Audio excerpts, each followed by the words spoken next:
آج جو سٹوری ہم آپ کے سامنے پیش کرنے جا رہے ہیں یہ ایک ریئل سٹوری ہے اور یہ ایک دل دہلا دینے والی سٹوری بھی ہے، کیونکہ اس میں ماں کی بد دعا کا عذاب بتایا گیا ہے کہ کس طرح اگر ماں کی بد دعا کسی اولاد کے لیے نکل جاتی ہے تو اسے کس انجام تک پہنچا دیتی ہے۔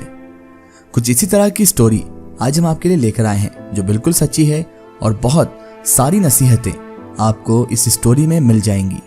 اور یہ ایک شخص کی سچی کہانی ہے جنہوں نے اپنا نام تو نہیں بتایا، لیکن سٹوری ہم انہی کی زبانی سنائیں گے۔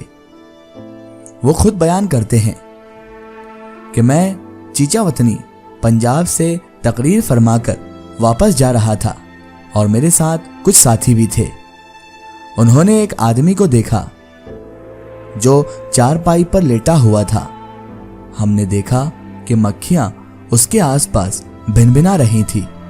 اس آدمی کی عجیب سی حالت تھی، چہرہ زرد تھا، گد و غبار چہرے پر لگا ہوا تھا یعنی کہ دھول مٹی، اور اس کے چہرے سے ایک عجیب درد نمایاں ہو رہا تھا۔ ایسا لگ رہا تھا جیسے کہ اس کی زندگی میں کچھ ایسا ہوا ہو جس کا درد یہ ابھی تک بھول نہیں پا رہا تھا۔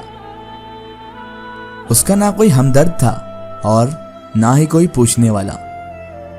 جیسے ہی میں نے اسے دیکھا تو مجھے سمجھ ہی نہیں آیا کہ آخر یہ کون ہے۔ جب میں اس کے قریب پہنچا تو مجھے لباس بشر دیکھ کر اور اس نے میری داڑھی دیکھ کر مجھ سے کہا، آؤ مولانا ادھر بھی ذرا تشریف لے آئیں۔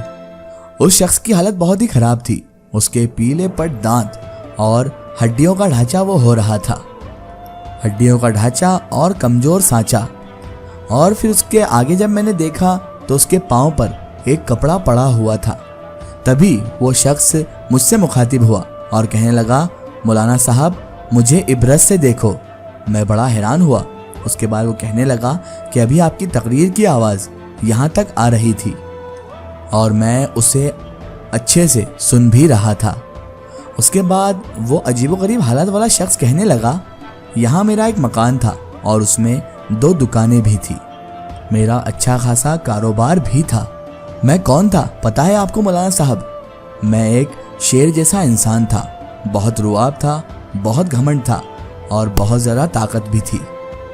لیکن آج میں بھیک مانگتا ہوں اور بھیک مانگتا ہوں لیکن پھر بھی کوئی بھیک تک نہیں دیتا ہے، بلکہ لوگ تو اگر میں بھیک بھی مانگوں تو مجھ پر لعنت کرتے ہیں اور مجھے تانے کستے ہیں، مجھے بھلا برا کہتے ہیں۔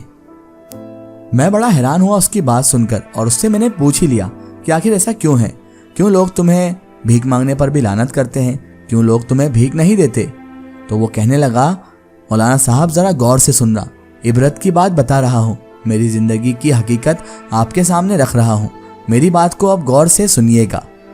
اس کے بعد پتہ نہیں اس شخص کو اچانک سے کیا ہوا، اس نے میرا ہاتھ سختی سے پکڑا اور اس کے بعد اچانک سے وہ پھوٹ پھوٹ کر رونے لگا، اور اس کے بعد اس کی بھرائی ہوئی آواز میں وہ کہنے لگا، میں وہ بدنصیب انسان ہوں جس نے اپنی ماں کے چہرے پر جوتے مارے ہیں۔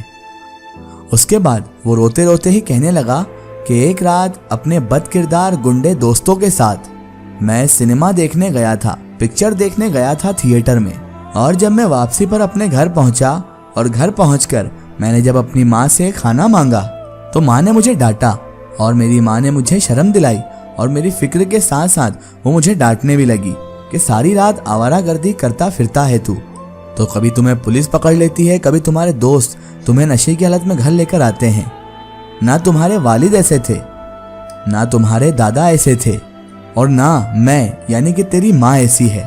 تو کن چالوں میں پھنس گیا ہے، تو کن صحبتوں میں رہ رہا ہے، تو کن گنڈوں کے ساتھ رہنے لگا ہے۔ ادھر میری ماں نے اپنی ممتا کا غصہ اتارا تھا اور ادھر مجھے اچانک سے آوارہ گردی والا غصہ آ گیا، اور میں نے غصے میں آ کر وہ کام کر دیا جس کے لیے میں معافی کے بھی قابل نہیں ہوں۔ میں نے غصے میں آ کر 2 جوتے اپنی ماں کے منہ پر مار دیے۔ تبھی میری ماں رونے لگی اور میری ماں نے اتنا ہی کہا، اس کے لبوں سے اتنا ہی نکلا کہ اے عرش والے، اے سارے جہاں کو بنانے والے، کیا آج میں جوتے کھاؤں؟ اے میرے اللہ مجھے اپنے پاس بلا لے، اب مزید مجھ سے جوتے نہیں کھائے جاتے۔ اے میرے رب جس نے اپنی ماں کے منہ پر جوتے مارے،